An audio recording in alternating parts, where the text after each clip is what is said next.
தமிழக அரசு பணிக்கான தேர்வு வெற்றி பெற இன்றே சேருங்கள். Kasi school of IAS studies, Pandiyarajapuram, Vadipatti taluk, Madurai district. Cell 9942284095. மேலும் நமது யூடியூப் சேனலை சப்ஸ்கிரைப் செய்யுங்கள். பயன்பெறுங்கள். நன்றி, வணக்கம்.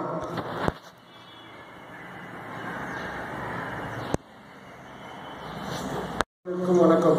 நம்ம TNPSC group 2, group 4, SI, TET தேர்வுகளுக்காக படிச்சுட்டு இருக்கோம். ஸோ ஒவ்வொரு நாள் நம்ம எவ்வளோ படிக்கிறோம் அதை பொறுத்து தான் நம்மளோட சக்ஸஸ். அதில் நம்ம டெய்லி ஒரு நாளைக்கு ஒரு 12 மணி நேரமாக நம்ம படிக்கணும். 12 மணி நேரம் படித்தா தான் நம்ம கண்டிப்பாக எக்ஸாமில் செலக்ட் ஆகிறதுக்கு வாய்ப்பு இருக்கும். ஏன்னா நம்ம டியூரேஷன் டயத்தில் நம்ம ஃபுல் அண்ட் ஃபுல்லாக நம்ம படித்தா தான் எக்ஸாமில் பாஸ் பண்ணுறதுக்கு 100% வாய்ப்பு இருக்கும். ஏன்னா நம்ம காலேஜ் படித்த மாதிரியோ இல்லை 10th படித்த மாதிரியோ நம்ம வருஷம் ஃபுல்லாக படித்தோம் அப்படின்றது ரொம்ப கஷ்டம். அந்த எக்ஸாம் டயத்தில் ஃபுல் அண்ட் ஃபுல்லாக நம்ம நல்லா தெளிவாக படிக்கணும். தெளிவாக படித்தோம் அப்படின்னா கொஞ்சம் நம்ம பாஸ் ஆகிறதுக்கு வாய்ப்பு இருக்குது. ஏன்னா நம்ம பாஸ் ஆகணும் அப்படின்னா நம்ம எவ்வளோ நேரம் படிக்கிறோமோ அதை பொறுத்து தான் நம்ம பாஸ் ஆக முடியும். ஒரு நாளைக்கு 12 ஹவர்ஸில் நம்ம எப்படி படிக்கணும், என்னென்ன படிக்கணும் அப்படின்றது நம்ம ஒரு சிம்பிளாக சொல்கிறேன். ஃபஸ்ட்டு இப்போ நம்ம TNPSCயில் குரூப் 4 எக்ஸாமுக்கு ஒரே ஒரு சிங்கிள் பேப்பர் தான், ஒற்றை தாளா. ஏன்னா குரூப் 2, குரூப் 2A, குரூப் 1 அதுக்கு தான் கட்டாய தமிழ் தேர்வு. ஸோ இதுக்கு நம்ம குரூப் 4க்கு கட்டாய தமிழ் தேர்வு கிடையாது. ஒரே ஒரு பேப்பர் மட்டும்தான், சிங்கிள் பேப்பர், ஒற்றைத்தாள் பேப்பர், 200 கொஸ்டின்ஸ். அந்த 200 கொஸ்டின்ஸ்ல 100 கொஸ்டின் தமிழ், பொது தமிழ். அந்த பொது தமிழ் தான் இப்போ சொல்லிட்டு இருக்கோம். GK 75+25 aptitude. இது ஏற்கனவே நிறைய இடம் சொல்லியாச்சு. எல்லாமே நமக்கு கொஸ்டின் பேட்டர்ன் நமக்கு தெரியும். இப்போ தமிழ் தான் நம்ம சொல்லிட்டு இருக்கோம். தமிழ்ல நம்ம 100 கொஸ்டின் தமிழ், 100 கொஸ்டின் தமிழ் என்ன அப்படின்றத அடுத்து சொல்றேன். ஸோ இது எப்படி ஒரு நாளைக்கு டேரக்டா பிரித்து படிக்கணும் அப்படின்னா நம்ம கண்டிப்பாக 4 மணி நேரம் தமிழ் படிக்கணும். 4 மணி நேரம் 100% தமிழ் படித்தா, ஏன்னா தமிழுக்கு நம்ம முக்கியத்துவம் கொடுக்கணும். 100 கொஸ்டின் தமிழ் இருக்கிறதுனால தமிழுக்கு நம்ம கண்டிப்பாக முக்கியத்துவம் கொடுக்கணும். தமிழில் 6ஆவது 10ஆவது வரைக்கும் இருக்கக்கூடிய புத்தகங்களுக்கு எல்லாத்தையும் வரி வரியாக படித்து நம்ம நோட்ஸ் எடுத்துட்டு திருப்பி படித்தா தான் நம்ம கரெக்டாக ஒரு 90க்கு மேலே ஆன்சர் பண்ண முடியும். ஏன்னா தமிழில் 90க்கு மேலே எடுத்தால் தான் நம்ம கண்டிப்பாக சக்ஸஸ் பண்ணுறதுக்கு வாய்ப்பு இருக்குது. ஏன்னா குரூப் 4க்கு கண்டிப்பாக 175+ அந்த மாதிரி எடுத்தால் தான் நமக்கு பாஸ் பண்ணுறதுக்கு வாய்ப்பு இருக்குது. ஸோ 175 அப்படின்னா தமிழில் ஒரு 90, GKல ஒரு 85 கம்மியாக எடுத்தாலும் நமக்கு GKல கம்மியாக வந்துச்சு அப்படின்னா கிடைக்கிறதுக்கு வாய்ப்பு இல்லை. தமிழ் 90, 80 இது நார்மல் கட் ஆஃப். 175+னா 93, 94, இதில் 90 இந்த மாதிரி எடுத்துனா 180 அந்த ப்ளஸ் வரும். அதில் நம்ம இப்போ தமிழுக்கு நம்ம முக்கியத்துவம் கொடுக்கணும். அதனால் 4 மணி நேரம் தமிழ் படிங்க. அதே மாதிரி 4 மணி நேரம் GK நம்ம 4 மணி நேரம் 2 மணி நேரம் சயின்ஸ் சப்ஜெக்ட் படிங்க, 2 மணி நேரம் ஆர்ட்ஸ் சப்ஜெக்ட் படிங்க. அதே மாதிரி 2 மணி நேரம் மேக்ஸ் படிங்க, 2 மணி நேரம் கரண்ட் அஃபேர்ஸ் அல்லது ரிவைஸ் பண்ணுங்க. ஒரு நாளைக்கு 12 ஹவர்ஸ்ல கண்டிப்பாக 4 மணி நேரம் தமிழ், 4 மணி நேரத்தில் நம்ம GKல 2 மணி நேரம் சயின்ஸ் சப்ஜெக்ட் படிங்க, 2 மணி நேரம் ஆர்ட்ஸ் சப்ஜெக்ட் படிங்க. அதே மாதிரி 2 மணி நேரம் நம்ம கண்டிப்பாக மேக்ஸ் முக்கியத்துவம் கொடுங்க. ப்ளஸ் அதே மாதிரி 2 மணி நேரம் கரண்ட் அஃபேர்ஸ் ப்ளஸ் ரிவைஸ் பண்ணுங்க, முன்னாடி படிச்சதா. இந்த மாதிரி ஒரு நாளைக்கு ஒரு 12 மணி நேரம். ஏன்னா நம்ம 24 ஹவர்ஸ்ல இப்போ உட்காந்து படிக்கிறதுக்காக நம்ம டயம் எடுத்துக்கணும். ஏன்னா இந்த எக்ஸாம் முடிவுக்கு வரைக்கும் நம்ம நல்லா படிச்சா தான். ஏன்னா ஒவ்வொரு நாளும் நம்ம படிக்க தான் நம்ம ஒவ்வொரு நம்ம எக்ஸாம்ல பாஸ் பண்றதுக்கு வாய்ப்பு இருக்கு. ஸோ அதனால நம்ம எப்படி படிக்கணும் அப்படின்னு அடுத்தடுத்து சொல்றேன். இப்போ தமிழுக்கு தான் நம்ம முக்கியத்துவம் கொடுத்து தமிழை பற்றி தான் சொல்லிக்கிட்டு இருக்கோம். தமிழுக்கு நம்ம 100 கொஸ்டின் தமிழுக்கு நம்ம கொஸ்டின் பேட்டர்ன் எப்படி அப்படின்றது நமக்கு தெரியும். ஏன்னா குரூப் 4க்கு கண்டிப்பாக கட்டாய தமிழ் தேர்வு கிடையாது. 100 கொஸ்டின்ஸ் தமிழ் மட்டும்தான். ஆனால் குரூப் 2A, குரூப் 2 அதே மாதிரி குரூப் 1 அப்படின்றதுக்கு நமக்கு கண்டிப்பாக கட்டாய தமிழ் தேர்வு இருக்குது. கட்டாய தமிழ் தேர்வை பற்றி ஒரு நாளைக்கு நல்லா தெளிவாக கிளாஸ்ல சொல்லுவோம். இப்போ குரூப் 4க்கு நம்ம 100 கொஸ்டின்ஸ் தமிழ். அதே மாதிரி குரூப் 2க்கு கட்டாய தமிழ் தேர்வு சும்மா எவ்வளவு வேண்டுது. ஆனால் இந்த 200 கொஸ்டின்ஸ் தான் நமக்கு வேலைக்கு நமக்கு தகுதி பெறுவதற்கு மார்க் வந்து இந்த 100 கொஸ்டின் தமிழ் 100 கொஸ்டின் ஜிகே. அந்த 100 கொஸ்டின் தமிழ் வந்து 10th ஸ்டாண்டர்ட் அளவுக்கு தான் இருக்கும். அதனால 10th ஸ்டாண்டர்ட் அளவுக்கு நம்ம 6வது 10வது இருக்க புத்தகத்தை நம்ம திருப்பி படிச்சாக நம்ம வந்து தேர்வில் வந்து வெற்றி பெறுவதற்கு வாய்ப்பு இருக்கு. ஸோ அதெல்லாம் வந்து நம்ம வந்து இப்போ தமிழ் வந்து எப்படி படிக்கணும் அப்படின்னு நான் சொல்லிட்டு இருக்கேன். தமிழ்ல வந்து 3 பகுதியை நம்ம கொடுத்துருக்காங்க. 3 பகுதியில வந்து ஃபர்ஸ்ட் பகுதி வந்து இலக்கணம், 2வது பகுதி வந்து இலக்கியம், 3வது பகுதி வந்து தமிழ் அறிஞர்களும் அவங்களோட தொண்டும், தமிழ் அறிஞர்களும் தொண்டும், அவங்களோட தமிழ் தொண்டும் அப்படின்றது வந்து ஒவ்வொரு தமிழ் அறிஞர்களும் வந்து என்னென்ன தமிழ் அவங்க வந்து எழுதுகிற நூல்கள், அவங்க வந்து உருவாக்கின இயக்கங்கள், பிளஸ் தமிழுக்கு அவங்க ஆற்றிய சேவை, தமிழ் மொழி வளர்ச்சியிலிருந்து தமிழை வந்து எந்த அளவுக்கு வந்து அவங்க தமிழை வந்து தமிழா பேசுனாங்க, தமிழை வளர்த்தாங்க அப்படின்றதெல்லாம் நம்ம புரிஞ்சு படித்தோம் அப்படின்னா வந்து நம்ம வந்து எந்த கேள்விகிட்ட ஆன்சர்னா தமிழ் இலக்கியம் அப்படின்னா நமக்கு தெரியும். எல்லா இலக்கியங்களுமே நம்ம வந்து படிக்கணும். இலக்கியத்தில் இருக்கக்கூடிய அந்த ஒவ்வொரு இலக்கிய நூல்களில் இருக்கக்கூடிய ஆசிரியர் பேரு பிளஸ் வந்து ஆசிரியர்கள் அவங்களோட சிறப்பு எல்லாமே நம்ம வந்து அதை படிக்கணும். அதே மாதிரி வந்து நம்ம வந்து இலக்கணம் அப்படின்றது வந்து நம்ம வந்து ஏற்கனவே சொல்லியாச்சு. தொல்காப்பியம் வந்து 3 வகையான இலக்கணம் சொல்லியிருக்காங்க. எழுத்து, சொல், பொருள் 3 அதிகாரமாக தான் பிரிப்பாரு. அதே மாதிரி வந்து நன்னூலார் பவனந்தி முனிவர் தான் வந்து எழுத்து, சொல், பொருள், யாப்பு, அணி அப்படின்றது வந்து 5 இலக்கணமா 5 பிரிவா வந்து பிரிச்சு நம்ம படிப்போம். அது வந்து நம்ம வந்து எழுத்து அப்படின்றது சொல்லியாச்சு. சொல் அப்படின்றது வந்து நம்ம சொல்லியிருக்கோம். பொருள் அப்படின்றது வந்து என்னென்னு சொல்லியாச்சு. அதே மாதிரி யாப்பு வந்து என்னென்ன இருக்கு. யாப்புல வந்து பாடல், யாப்பின் உறுப்புகள் என்ன, எழுத்து, அசை, சீர், அடி, தலை, தொடை, இந்த மாதிரிலாம் வந்து இதெல்லாம் வந்து நல்ல தெளிவாக வந்து கிளாஸ்ல வந்து ஒவ்வொரு நாளைக்கு ஒவ்வொரு டாப்பிக்கை வந்து சொல்லுவோம். ஃபர்ஸ்ட் வந்து எழுத்து, இங்க வந்து குறில், நெடில், குறில் எழுத்து, குறி, அதே மாதிரி நெடில், அதே மாதிரி அசை, நேரசை, நிறையசை, நேரசைனா என்ன, நிறையசைனா என்ன, இதெல்லாம் வந்து சொல்லுவோம். அப்புறம் வந்து அந்த வாய்ப்பாடுகள், இதெல்லாம் வந்து ஒவ்வொன்றா நம்ம வந்து அடுத்தடுத்த கிளாஸ் நம்ம சொல்லுவோம். ஸோ இப்போதைக்கு வந்து நம்ம சிம்பிளா வந்து தமிழை வந்து இலக்கணம் முதல் பகுதி தான் நம்ம சொல்லியிருக்கோம். முதல் பகுதியில் வந்து நம்ம வந்து என்னென்ன இருக்கு அப்படின்னா வந்து நமக்கு வந்து ஃபர்ஸ்ட் எடுத்து பொருள் அறிந்து பொருத்துதல். ஒரு பொருள், ஒரு வார்த்தை கொடுத்துருப்பாங்க, அந்த வார்த்தைக்கு சரியான பொருள் என்னன்னு கண்டுபிடிச்சு பொருத்தணும். அது ஒண்ணு இருக்கும்.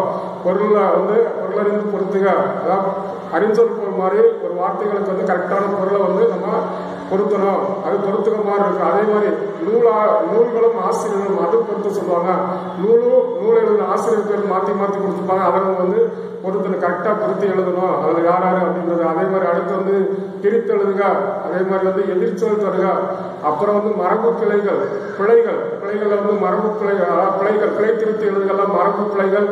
அதே மாதிரி வந்து வலுவு சொற்கள், அதே மாதிரி வந்து நம்ம வந்து சந்தி பிழைகள், மரபு பிழைகள், வலுவு சொற்கள், ஒருமை பன்மை பிழைகள் இதெல்லாம் என்னென்ன அப்படின்றத நம்ம சொல்லுவோம்.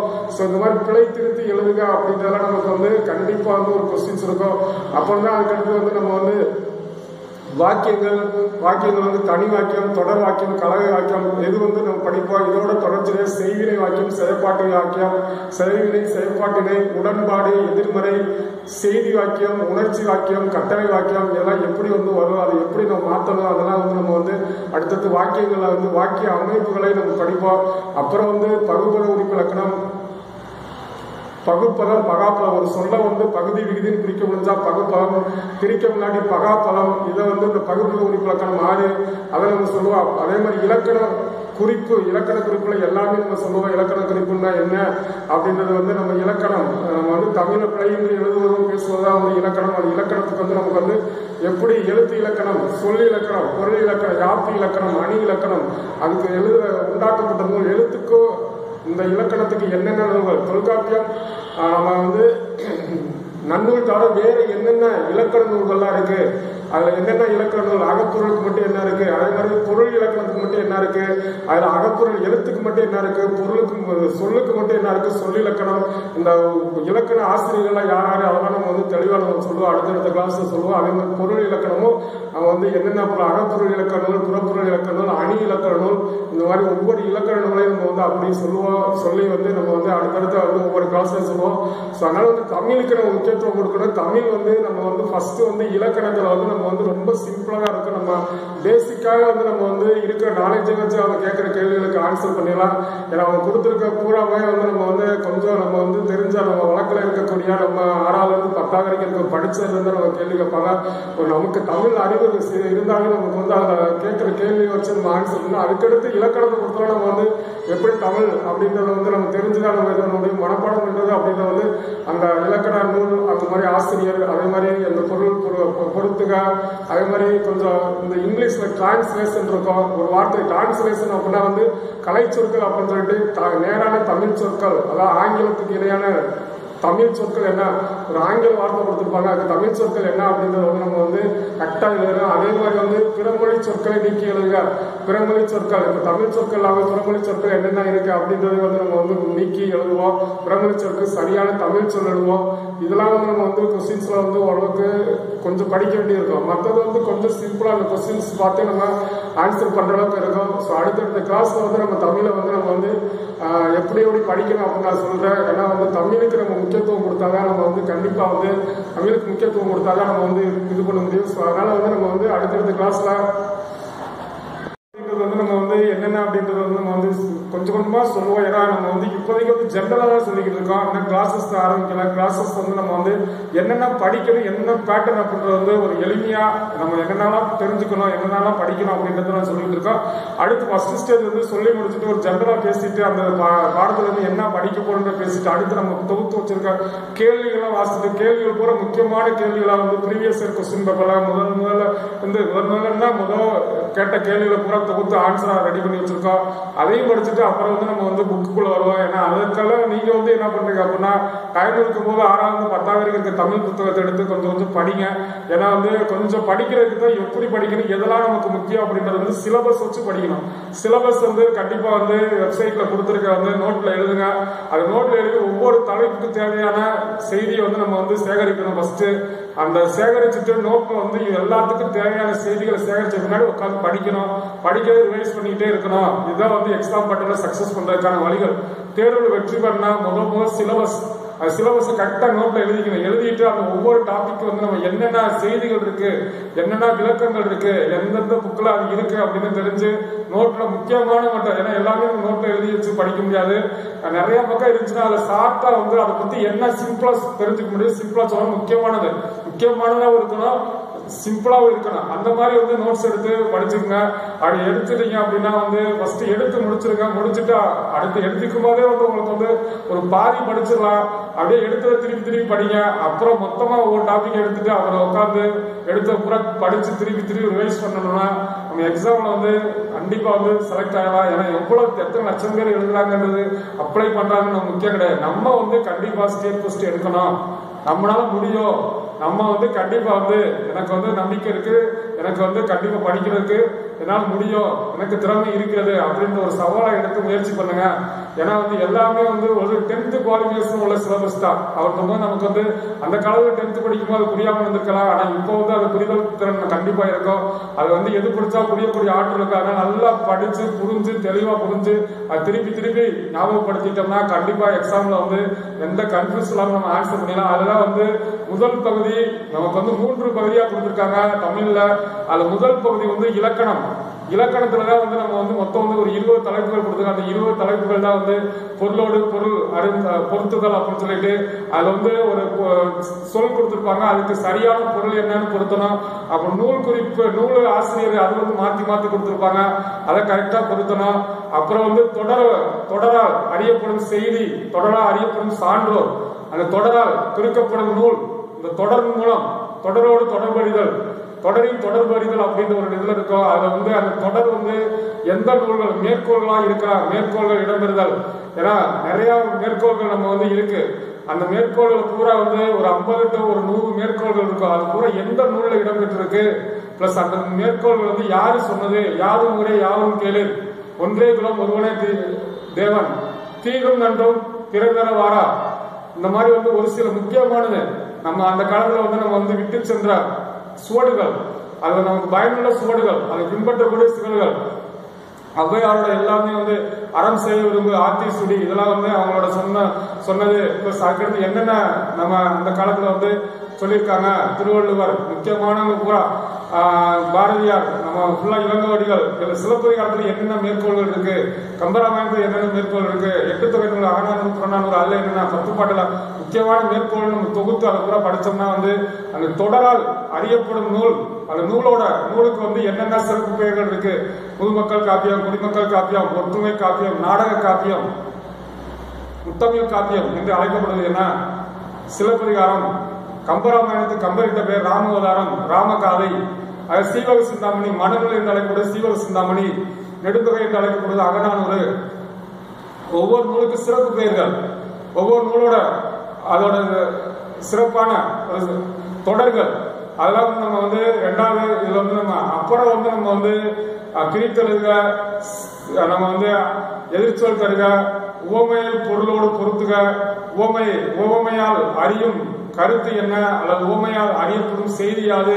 ஏன்னா ஒரு உவமையை கொடுத்து அதுல இருந்து நம்ம அறியப்படும் கருத்து ஆகாய தாமரை போல அப்படின்னா அதுல இருந்து நம்ம என்ன செய்தி, நம்ம ஆகாய தாமரை நடக்காத ஒன்று, இலவு காத்த கிளி போல, அந்த மாதிரி வந்து ஒரு சில நமக்கு கொடுத்துருப்பாங்க.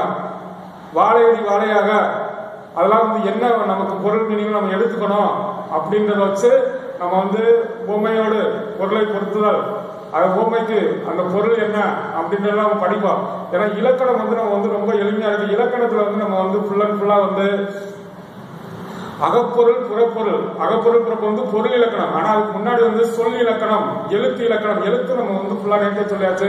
எழுத்து முதலெழுத்து, சார்பெழுத்து, அது முதலெழுத்து உயிர்மை, முதலெழுத்து சொல்லியாச்சு. முதலெழுத்து உயிரெழுத்து 12, மெய்யெழுத்து 18. முதலெழுத்துக்கு என்னப்படும் சார்பெழுத்து 10, உயிர்மை 1000, உயிரிழப்படை, உயிரிழப்படை ஒற்றலப்படை, உயிரிழப்படை 3 வகைப்படும். உயிர் எழுத்து அளப்படை வந்து 3 வகைப்படும். செயலிசை அளப்படை, சொல்லிசை அளப்படை, இன்னிசை அளப்படை. உயிரெழுத்துல வந்து உயிரிழப்படை 3 வகைப்படும். என்னென்ன அப்படின்னா வந்து செயலிசை அளப்படை அல்லது அதுக்கு பேர் வந்து இசைநிலை அளப்படை. அதே மாதிரி வந்து சொல்லிசை அளப்படை, இன்னொன்று வந்து இன்னிசை அளப்படை. இதெல்லாம் என்ன, எந்த எழுத்து அளப்படைனா நீண்டு ஒழித்தல். ஆ படா அர், படா அப்படின்னு வரும். ஆனா அது வந்து ஆ உயிரெழுத்து வந்து இடையில வரும். தொலா அர், தொலா அர், படா அர்.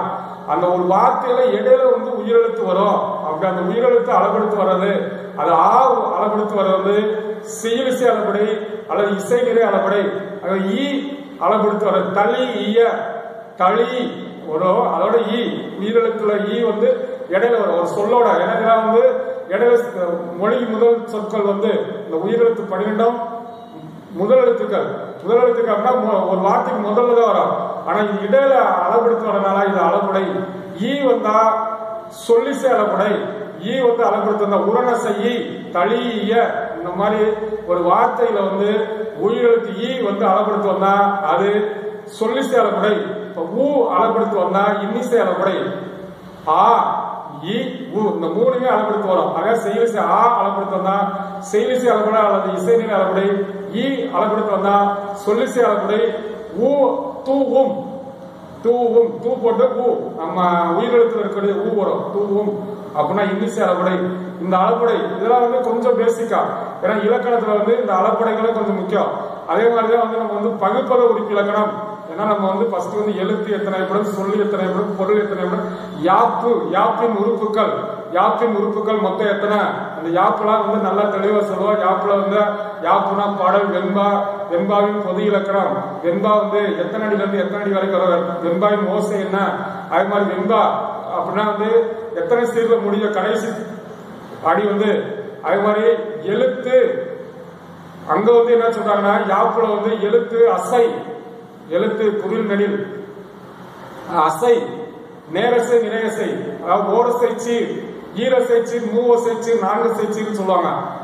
ஓரசை சீர் குரில் நெடில், ஈரசை சீர், நேர் நேர் தேமா, நிறை நேர் புளிமா, நேர் நிறை குவிலம், நிறை நிறை கரிகுலம். இந்த ஈரசை ஒரு சொல்ல பிரிக்கும் போது அது வந்து 2 அசைகளா, நேரசை, நிறையசை. நேர் அசைனா நேர்னா என்ன, நிறைனா என்ன. குரில் தனித்துவம் தான் நேர். இப்போ நம்ம வந்து அளவீட்டு வாய்ப்பாடு அப்படின்னு நம்ம வந்து 10th வந்து ஒரு கேள்விகள் திருக்குறள் கொடுத்து அதை பிரிச்சு சீர்பிரித்து எழுதுக. சீர் அசை வாய்ப்பாடு அப்படின்றத நம்ம படிப்போம். சீர், அந்த சீரை வந்து பிரிச்சு அதுல வந்து அதுல வந்து எப்படி நேரசை நிறையசை அதுக்கு வாய்ப்பாடு என்ன, ஒரு சொல்ல வந்து பிரிக்கும் போது அதுல என்னென்ன எப்படி பிரிக்கணும், குறில் நெடில் அதுலதான் வந்து நேரசைக்கு என்ன வரும், நிறையசைக்கு என்ன வரும். குறில் தனித்து வந்தால் நேரசை, குறில் ஒற்றெடுத்து வந்தால் நேரசை, நிறை தனித்து வந்தால் நேரசை. நேரசைக்கு 4 விதமா நம்ம வந்து ஒரு சொல்ல பிரிப்போம். இப்ப நல்லவை, நல்லவை, நல்லவை அப்படின்றது வந்து பிரிச்சு அதுல வந்து என்னென்ன அசை இருக்குன்னு கேட்பாங்க ஒரு கொஸ்டின்ல. இப்ப நல்லவை பிரிச்சோம்னா அதுல என்னென்ன அசை இருக்குன்னு கேட்கும் போது நல் குறில் பிளஸ் ஒற்று நேரசை, லவை குறில் பிளஸ் நெடில், குறில் நெடில் அது வந்து என்ன அப்படின்னு சொல்லுவான். ஏன்னா இப்ப வந்து நமக்கு வந்து நேரசைக்கு வந்து 4 இருக்கு. குறில் தனித்து வந்தா நேரசை, நெடில் குறில் தனித்து வந்தா நேரசை, குறில் ஒற்றெடுத்து வந்தா நேரசை, நிறை தனித்து வந்தா நேரசை, நிறை நிறை அதாவது நமக்கு வந்து குறில் நெடில், நெடில் தனித்து வந்தா நேரசை, நெடில் பிளஸ் ஒற்று. நல்லா தெளிவா சொல்றேன், கொஞ்சம் ஒரு மாதிரி போறதுனால வந்து குறில் தனித்து வரணும், குறில் ஒற்றெடுத்து வரணும், நெடில் தனித்து வரணும், நெடில் ஒற்றெடு. ஏன்னா குறில் நெடில் நமக்கு என்ன நேரத்தை சொன்னேன், குறில்னா குறுகி ஒலித்தல். குறுகி ஒலிக்கிறது அப்படின்னா ஆ இ உ க ச ட த ப ர ஒரு மாத்திரை, ஆ இ கா நீண்டு ஒலித்தால் நெடில். குறிலும் நெடிலும், குறிலுக்கு 1 மாத்திரை, நெடிலுக்கு 2 மாத்திரை, ஆயுத எழுத்துக்கு அரை மாத்திரை. அதெல்லாம் இந்த மாத்திரைலாம் ஒரு நாளைக்கு சொல்லுவோம். இலக்கணம் நடத்துவோம், புக்கை வச்சு சொல்லுவோம், நல்லா தெளிவா சொல்லுவோம், பேசிக்காக சொல்லிட்டு இருக்கோம். அதுல வந்து நேரசைக்கு வந்து குறில் தனித்து வந்தா நேரசை, குறில் ஒற்றெடுத்து வந்தா நேரசை, நெடில் தனித்து வந்தா நேரசை, நெடில் ஒற்றெடுத்து வந்தா நேரசை. அதே மாதிரி நிறையசைக்கு வந்து இரு குறில் இணைந்து வரணும், இரு குறில் இணைந்து வரணும். பாழ பழ இரு குறில் வந்து இணைந்து வந்தால் அது வந்து நிறை. இரு குறில் பிளஸ் ஒற்று, இரு குறில் பிளஸ் ஒற்றுனா வந்து அது நிறையசை. அது மாதிரி குறிலும் நெடிலும் இணைந்து வரணும், குறிலும் நெடிலும் இணைந்து வரலாம். ஆனா நெடில் குறில் இணைந்து வரக்கூடாது. நெடில் குறில் இணைந்து வந்தா நெடிலை தனியாக பிரிச்சிடணும். இப்ப நல்லவை, நல்லவைனா நல், குறில் பிளஸ் ஒற்று, லா குறில், பை. இப்ப நேற்றே சொன்னேன், என்ன சொன்ன அப்படின்னா உயிரெழுத்துல வந்து எத்தனை குறில் இருக்கு எத்தனை நெடில் இருக்குன்னு தெரிஞ்சுக்கணும். ஆ இ உ ஏ ஓ 5 வந்து குறில், ஆ இ உ ஏ ஐ ஓ ஔ. ஐயோ அவ்வும் மொத்த 12 எழுத்துல ஐயோ அவ்வும் வந்து நம்ம என்ன வரும் அப்படின்னா தனித்தனியான எழுத்துக்கள். ஐக்கு ஒரு எழுத்து தான் இருக்கும். ஐ ஒரு எழுத்து தான். ஓ ஓ அவ் ஒரு எழுத்து தான். ஐயோ அவுக்கு வந்து 2 மாத்திரை, நெடில் நேரத்தை சொன்னான். இதெல்லாம் வந்து நல்லவை, குறில நெடில இணைந்து வந்திருக்கு. இப்ப நிறையசை இதெல்லாம் வந்து நம்ம போர்டில் எழுதி போட்டு தெளிவா சொல்லுவோம். இது வந்து எதற்காக சொல்றோம் அப்படின்னா வந்து இதெல்லாம் வந்து நமக்கு வந்து நமக்கு எழுத்து அசை சீர், சீர் எழுத்து அசை, அசை சீர் வாய்ப்பாடு. வாய்ப்பாடு வந்து நேர் நேர் தேமா, தேமாங்காய். கடைசியில் 2ஓட லாஸ்ட்ல நேர் முடிஞ்சா தேமாங்காய், நிறை முடிஞ்சா தேமாங்கனி கொடுப்பாங்க. நேர் நேர் நேர் அதுக்கு என்ன வாய்ப்பாடுன்னு கேட்பாங்க.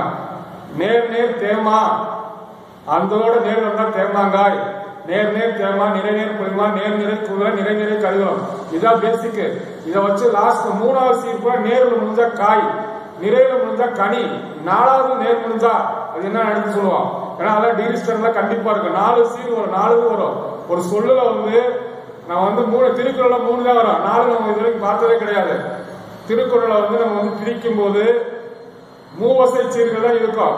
நேரு நிறை நேர் இந்த மாதிரி தான் இருக்கும். ஆனா 4 இருக்கும். அதெல்லாம் அடுத்தது சொல்லுவோம். அப்படி இருந்தா அது என்ன அப்படின்னு அடுத்தது சொல்லுவோம். எனக்கு இப்போதைக்கு இதை மட்டும் தெரிஞ்சுங்க.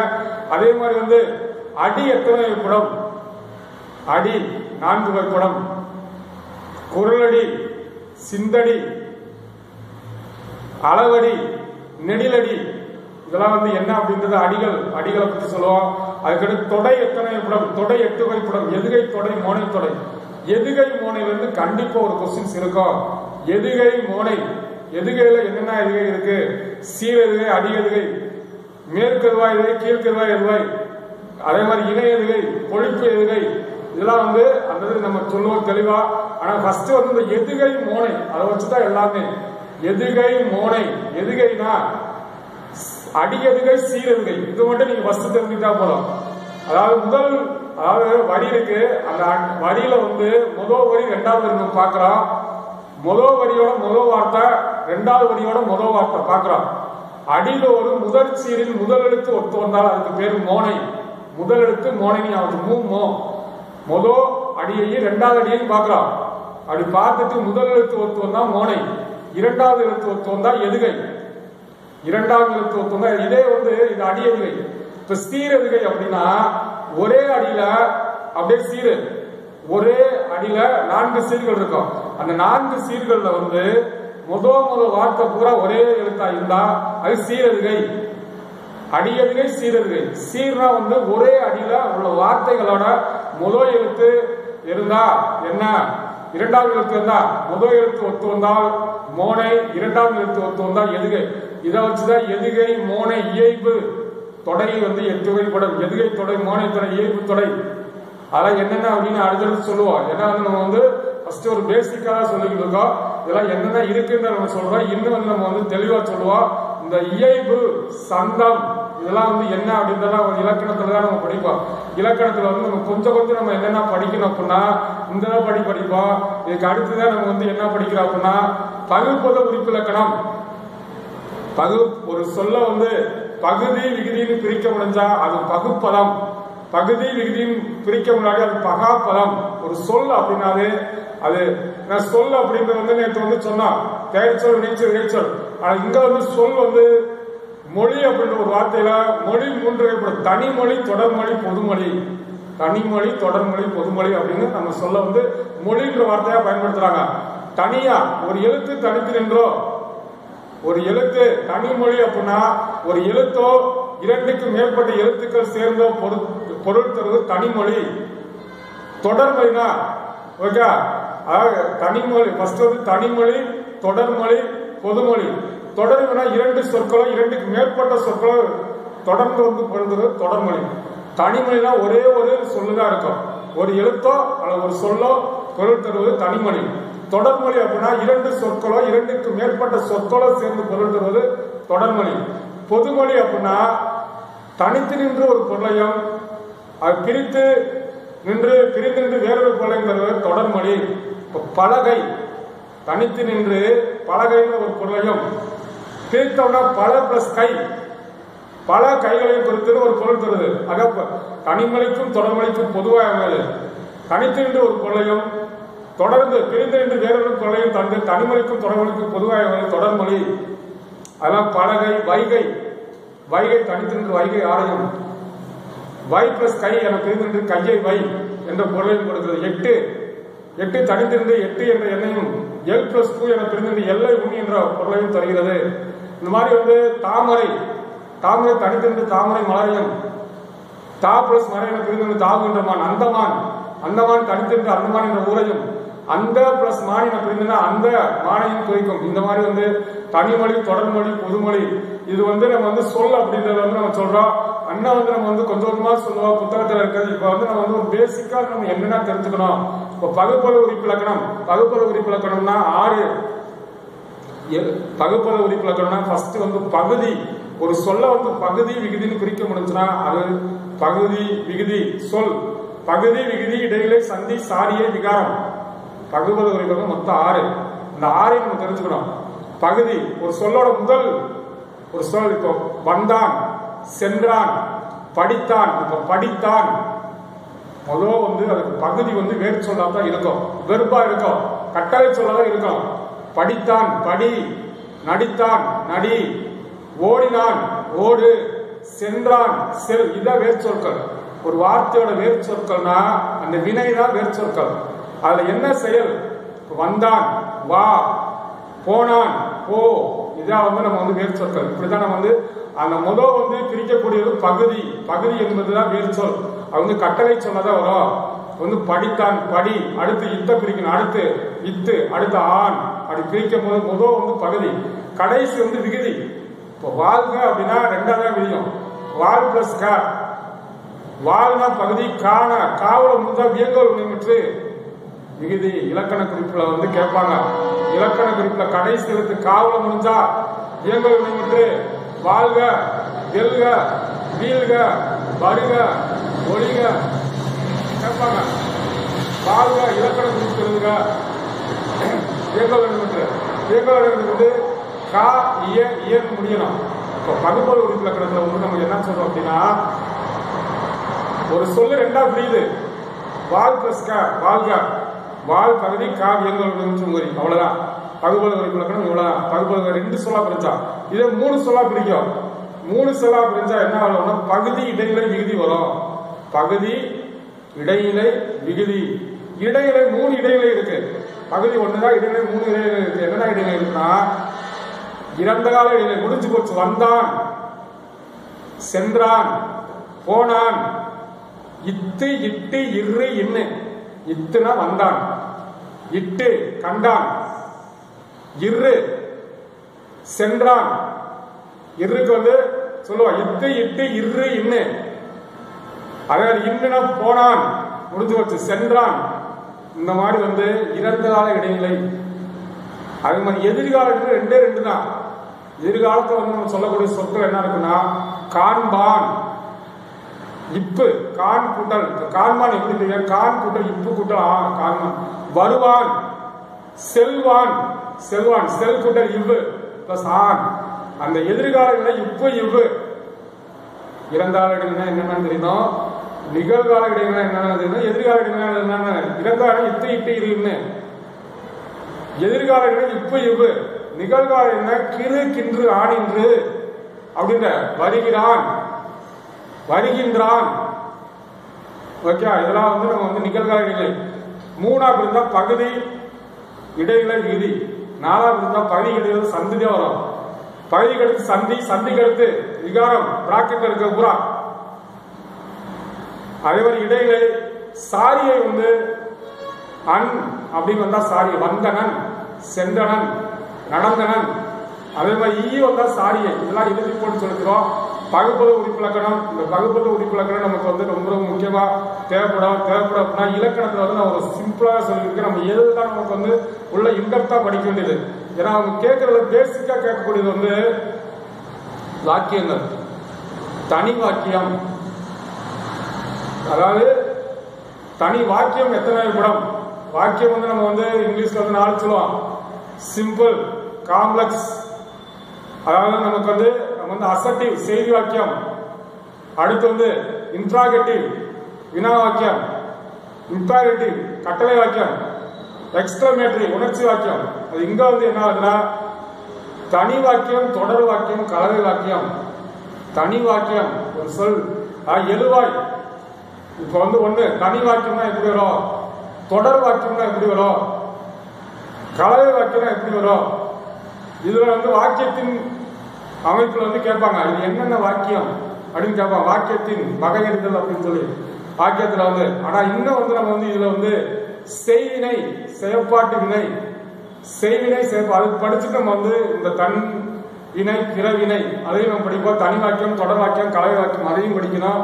அதே மாதிரி வந்து தன்வினை, பிறவினை வாக்கியம், செய்வினை வாக்கியம், செயற்பாட்டு வாக்கியம், தன்வினை வாக்கியம், பிறவினை வாக்கியம், எதிர்மறை வாக்கியம், கட்டளை வாக்கியம். செய்வினை ரொம்ப சிம்பிளா சொல்லுவாங்க. இளங்கோவடிகள் சிலப்பதிகாரத்தை இயற்றினார். இளங்கோவடிகள் சிலப்பதிகாரத்தை இயற்றினார், இது செய்வினை. அப்படியே வந்து செயற்பாட்டினை மாற்றலாம். இளங்கோவடி சிலப்பதிகாரத்துக்கு முன்னாடி போன சிலப்பதிகாரம் இளங்கோவடிகளால் இயற்றப்பட்டது. இதா கேட்பாங்க. செய்வினை கொடுத்து செயற்பாட்டு வினைக்கு மாற்ற சொல்லுவாங்க, செயற்பாட்டு வினை கொடுத்து செய்வினைக்கு மாற்ற சொல்லுவாங்க. இளங்கோவடிகள் சிலப்பதிகாரத்தை ஐயனு முடியும். திருவள்ளுவர் திருக்குறளை இயற்றினார். இது அப்படியே சப்ஜெக்ட் ஆப்ஜெக்ட் சப்ஜெக்டா. திருக்குறள் திருவள்ளுவரால் இயற்றப்பட்டது. கரிகாலன் கல்லணையை கட்டினான், கல்லணை கரிகாலனால் கட்டப்பட்டது. செய்வினை, செயற்பாட்டு வினை, இதெல்லாம் ரொம்ப பேசிக். இதெல்லாம் நமக்கு வந்து ரொம்ப ரொம்ப எளிமையா நம்ம தெரிஞ்சுக்கலாம். அதே மாதிரி வந்து உடன்பாடு, எதிர்மறை. உடன்பாடு வாக்கியம் எப்படி இருக்கும், எதிர்மறை எப்படி இருக்கும், நேர்கூற்று வாக்கியம் எப்படி இருக்கும், அயற்கூற்று வாக்கியம் எப்படி இருக்கும், வினா வாக்கியம் எப்படி இருக்கு. வினா வாக்கியத்துல வந்து எப்படி வினா, இங்க வந்து நமக்கு வந்து வினா வாக்கியம் தனியா இருக்கும். நம்ம இலக்கணத்துல வந்து வினா எத்தனை படம், விடை எத்தனை படம் படிப்போம். 10th சிலபஸ்ல வந்து கொடுத்திருப்பாங்க. 10th சிலபஸ்ல என்ன கொடுத்திருக்காங்க அப்படின்னா, 10வது புத்தகத்துல வந்து வினா எத்தனை படம், விடை வினா 6 வகைப்படம். அறி வினா, அறியா வினா, ஐய வினா, கொழல் வினா, கொடை வினா, ஏவல் வினா, அறிவினா. அதுல வந்து தான் அறியாததை அறிந்து கொள்ளும் பொருட்டு கேட்கப்படுவினா அறிவினா. மாணவன் ஆசிரியரும் பொருள் யாதும் இந்த பாடலின் பொருள் யாது அறிவினா. தான் அறியாதை அறிந்து கொள்ளும் படி கேட்கப்படுவினா அறிவினா. அறிவினா அறியாவினா. ஓகே, அதாவது அறிவினா அறியாவினா. ஆசிரியர் இந்த மாணவன் பாடலின் பொருள் யாது என கேட்கப்படுனா அறியாவினா. அறியாதை அறிந்து கொள்ளும் பொருட்டு கேட்கப்படுவினா. இன்னும் நல்லா தெளிவா சொல்லுவோம். நான் சிம்பிளா வந்து வேற டாபிக்லாம் பேசினாலும் இதை வந்து இன்னும் தெளிவா வந்து நம்ம அடுத்தடுத்த கிளாஸ்ல வச்சு சொல்லுவோம். அறிவினா அறியாவினா. தான் அறிந்ததை அறிந்து கொள்ளும் பொருட்டு கேட்கப்படுவினா. ஃபர்ஸ்ட் வந்து அது என்ன அப்படின்னு சொல்லுவோம். அப்புறம் வந்து அது என்ன அப்படின்னு விளக்கத்தோட சொல்லுவோம். ஐயவனா தொலைவில் தோன்றுவது பசுவோ எருதோ. ஏன்னா ஒரு தெரியக்கூடிய ஒரு மாடு வந்து பசுவா காளையா நமக்கு தெரியாது, பக்கத்துல போய் பார்த்தாலும் தெரியும். தனது ஐயத்தை போக்கிக் கொள்வதற்காக கேட்கப்படுவினா ஐயவினா. ஒன்றை கொள்வதன் பொருட்டு கேட்கப்படுவினா கொழல் வினா. ஐயா கடைக்காரர்கிட்ட தமிழ் புத்தகம் உள்ளதா அப்படின்னு கேட்க கொள்வதன் பொருட்டு கேட்க கொழல் வினா. கொடுப்பதன் பொருட்டு கேட்கப்படுவினா கொடை வினா. ஒன்றை செய்வதன் பொருட்டு கேட்க அதை செய் இதை செய் கட்டளை வினா. அதுக்கு பேர் வந்து ஏவல் வினா. வினா ஆர்வம் அல்ல என்னென்ன அப்படின்னு அடுத்த சொல்லுவோம். விடை 8 வகைப்படும். சுட்டு விடை, மறைவிடை, நேர் விடை, ஏவல் விடை. சுட்டு விடை, மறைவிடை, நேர் விடை, ஏவல் விநாயகர் வினாத விடை, உற்றது இணைத்தல் விடை, உருவடு குரல் விடை, இனமொழி விடை. இதெல்லாம் எதற்கு வருது? பொருள்கோள். பொருள்கோள்னா பொருளை எப்படி அடியில மாற்றி மாற்றி பொருள் கொண்டாலும் பொருள் தருவது. வார்த்தையை மாற்றி மாற்றி பொருள் கொண்டாலும் அடிகளை மாற்றி மாற்றி பொருள் கொண்டாலும் நமக்கு வந்து பொருள் தருவது பொருள்கோள். பொருட்கள் 8 வகைப்படும். அந்த பொருட்கோள்னா என்னென்ன அப்படின்னு இதெல்லாம் படிப்போம். என்னென்ன அப்படின்றது வந்து இலக்கணத்துல வந்து கொஞ்சம் பேசிக்காக இப்ப நான் சொல்லிக்கிட்டு இருக்கேன். வாக்கியங்கள் பூரா என்னென்ன வாக்கியம் படிக்கணும், தனி வாக்கியம்னா என்ன, தொடர் வாக்கியம்னா என்ன, கலவை வாக்கியம்னா என்ன, அதே மாதிரி இங்கிட்டு வந்து செய்வினை, செயற்பாட்டு, அதே மாதிரி வந்து எல்லா இதுலையும் நம்ம படிப்போம். உடன்பாடு வாக்கியம், எதிர்மறை வாக்கியம், உணர்ச்சி வாக்கியம். ஒரு செய்தியை வந்து எப்படி உணர்ச்சியா மாத்துறது. தஞ்சை பெரிய கோயில் எவ்வளவு உயரமாக உள்ளது, தஞ்சை பெரிய கோயில் உயரமாக உள்ளது அப்படின்னு கேட்டா வந்து எப்படி வந்து நம்ம வந்து வினா வாக்கியம் மாத்தணும். அதே மாதிரி வந்து உணர்ச்சி வாக்கியம் மாத்தணும். உணர்ச்சி என்ன தஞ்சை பெரிய கோயிலின் அழகு உயரம், அதாவது பூங்கார் சிற்பங்கள் மிகவும் அழகாக உள்ளன. என்ன பூங்கார் சிற்பத்தின் அழகு, அதாவது பூங்கார் சிற்பங்கள் எவ்வளவு அழகாக உள்ளன. உணர்ச்சியா கேட்கும்போது எவ்வளவு உணர்ச்சியா, உணர்ச்சி தொடர். ஆனா என்ன பூங்கார் சிற்பத்தின் அழகு, அதை வந்து அப்படியே செய்தியா மாத்தணும் அப்படின்னா பூங்கார் சிற்பங்கள் மிகவும் அழகாக உள்ளது. இந்த என்ன இந்த எவ்வளவு அப்படின்றது மிகவும் வார்த்தை.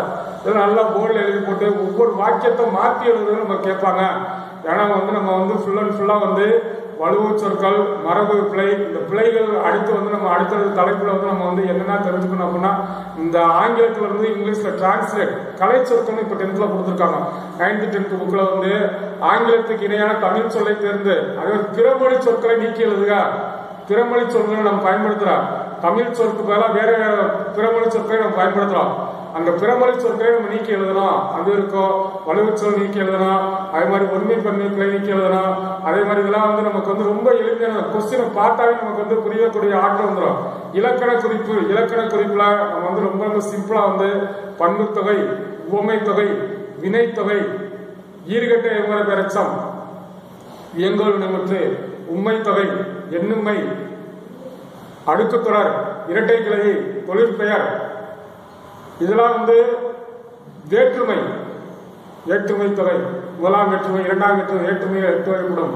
முதலாம் வேற்றுமை, இரண்டாம் வேற்றுமை, முதலாம் வேற்றுமைக்கு 8ஆம் வேற்றுமைக்கும் வேற்றுமை உறுப்புகள் இருக்காது. ஐ ஆல் கு இன் அது கண், ஐ ஆல் கு இன் அது கண், இதெல்லாம் எந்தெந்த இரண்டாம் வேற்றுமைக்கு ஐ, இதெல்லாம் என்னென்ன வேற்றுமை, அவனை இதெல்லாம் நம்ம வந்து கொஞ்சம் கொஞ்சமா படிக்கலாம். ஏன்னா வந்து நம்ம அடுத்தடுத்து வந்து புக்கை வந்து நம்ம ஜென்ரலா என்னென்ன படிக்கணும் அப்படின்னு நம்ம சொல்லியிருக்கோம். ஒவ்வொரு டாபிக்ல இருந்து இலக்கண குறிப்பு பண்புத்துறை ஒரு சொல்ல பிரிச்சு இடையில மைய வந்தா ஆகிய என்ற பொருள் உணர்த்து மாதிரி செந்தாமரை, செம்மை பிளஸ் தாமரை, பைங்கிளி, பசுமை பிளஸ் கிளி, ஒரு சொல்ல பிரிச்சு மை வந்தாலும் ஆகிய அப்படின்ற ஒரு வார்த்தை வர மாதிரி அந்த சொற்கள் வந்தாலும் நம்ம வந்து பண்புத்தொகை. வினைத்தொகைனா 3 காலத்தை உணர்த்தி வருது. வினைத்தொகை 3 காலம், முடிந்த காலம், இறந்த காலம், எதிர்காலம், நிகழ்காலம். அதுக்கு வந்து நம்ம வந்து எடுத்துக்க நிறையா வருபனி, வருபனின்ற ஒரு வார்த்தை, வந்த பனி, வருகின்ற பனி, வரும் பனி. அதிர்கடல், அதிர்ந்த கடல், அதிர்கின்ற கடல், அதிரும் கடல். முழங்கு முரசு, முழங்கிய முரசு, முழங்குகின்ற முரசு, முழங்கும் முரசு. அதே மாதிரி வந்து ஆடுபொடி, ஆடிய கொடி, ஆடும் கொடி, ஆடுகின்ற கொடி. ஊறுகாய், ஊறிய காய், ஊடுகின்ற காய், ஊறும் காய். சுடுகாடு, சுடுகாடு, சுட்டக்காடு, சுடுகின்ற காடு. இதெல்லாம் வந்து 3 காலத்தை உணர்த்தி வந்தால் வினைத்தொகை. பண்புத்தொகை, வினைத்தொகை, உவமை. தாமரை முகம், தாமரை போன்ற முகம். ஓகே. அதே மாதிரி வந்து கயல் விழி, கயல் போன்ற விழி. அப்படியே முன்னாடி உவமை, ஓமேயம். ஓமை வந்து அப்படியே போன்ற ஒரு வார்த்தை வந்து அத நிலவு போன்ற முகம். ஓகே, நிலவு முகம். அதே மாதிரி வந்து நிறைய வந்து இதுக்கு வந்து எடுத்துக்காட்டு போக போக சொல்லுவான். நிறைய விஷயங்கள் வந்து ஊமை தொகையில சொல்லுவான். ஊமை தொகையில வந்து ஊமை தொகை அப்படியே மாத்தினா உருவகம், உருவகத்தை வந்து அப்படியே வந்து ஊமை தொகையா மாத்தலாம். இதெல்லாம் எப்படி அப்படின்னு சொல்லி சொல்லுவான். அது உம்மு வெளிப்பட்டு வந்தால் எண்ணுமை, உம்மு மறைந்து வந்தால் உண்மை தொகை. இரவும் பகலும், காயும் கரியும், அச்சமும் நாணமும், நேற்றும் இன்றும், பாலும் மோரும்.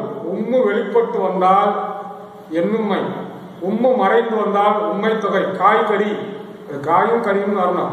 ஆனா காய்கறி. நேற்று இன்று, ஆடவும் மகளிர். அப்படியே அடுத்தடுத்து மேக்சிமம் வந்து 2 ஒன்னா இருக்கும், அல்லது வந்து 7 இருக்கும். காயும் கரியும், காய்கறி. நேற்றும் இன்றும், ஆடவர் மகளிர். அச்சமும் நாணமுக்கு அச்சம் நாணம். பால்மோர், பாலும் மோரும். இந்த மாதிரி உம்மு வெளிப்பட்டு வந்தால் எண்ணுமை, உம்மு மறைந்து வந்தால் உண்மை தொகை. ஈறுகட்ட எதிர்மறை பெயரச்சம். கடைசி எழுத்து ஈறு கெட்டு ஆ என்ற ஓசையோடு முடியக்கூடிய எல்லாமே. தீதிலா, அது லாஸ்ட் எழுத்து பிடிக்கணும். இல் பிளஸ் ஆ, தீதிலா. ஓரா, நானா, காணா, இல்லா. இல்லான்ற கேட்டு இலக்கண குறிப்பு என்னன்னு கேட்பாங்க. லா, இல்குட்டலா, ஈறுகட்ட எதிர்மறை பெயரச்சம். இதெல்லாம் என்னென்ன அப்படின்றலாம் வந்து நம்ம தெளிவா சொல்லணும். இதெல்லாம் எதற்காக இந்த தமிழ் செயல்களை பயன்படுத்துறோம் அப்படின்னு படிக்கணும். நம்ம வந்து தேர்வுக்கு முக்கியமான வினாக்களை நம்ம இப்ப சொல்லிக்கிட்டு இருக்கோம். ஆனா இதெல்லாம் என்ன, எங்கெங்க பயன்படுகிறது? பெயரச்சம்னா என்ன? ஆ, வினையச்சம் ஊழி. வந்த பெயரச்சம், செய்த கடைசி எழுத்து ஆ என்ற ஓசையோடு முடிஞ்சா பெயரச்சம். வந்த, செய்த. ஏன்னா வந்து நம்ம பகுதி விகுதியில சொல்லுவாங்க பிரிக்கும் போது கடைசியில நடந்த ஆவல முடிஞ்ச பெயரச்சம், ஊ அல்லது ஈல முடிஞ்சா வினையச்சம், கால முடிஞ்சா வெங்கல் வினைமுற்று, இன்ன முடிஞ்சா ஆண்பால் வினைமுற்று விகுதி, இல்ல முடிஞ்சா பெண்பால் வினைமுற்று விகுதி. இந்த மாதிரி வந்து நம்ம வந்து இன்னும் வந்து நம்ம வந்து இலக்கண குறிப்புன்றதுலாம் நம்ம நிறைய இருக்கு. ஒவ்வொன்றா நம்ம சொல்லிக்கிட்டே இருப்போம். ஒவ்வொன்றா வந்து நம்ம வந்து ஃபுல் அண்ட் ஃபுல்லா வந்து ஃபர்ஸ்ட் வந்து சொல்றதை கேளுங்க. அடுத்து கொஸ்டின்ஸ் இருக்கும். இந்த இலக்கண குறிப்புல வந்து என்னென்ன படிக்கணும் அப்படின்னா ஃபர்ஸ்ட் வந்து பண்புத்தொகை, பண்புத்தொகைக்கு அடுத்து வினைத்தொகை, வினைத்தொகைக்கு அடுத்து ஓமைத்தொகை, ஓமைத்தொகைக்கு அடுத்து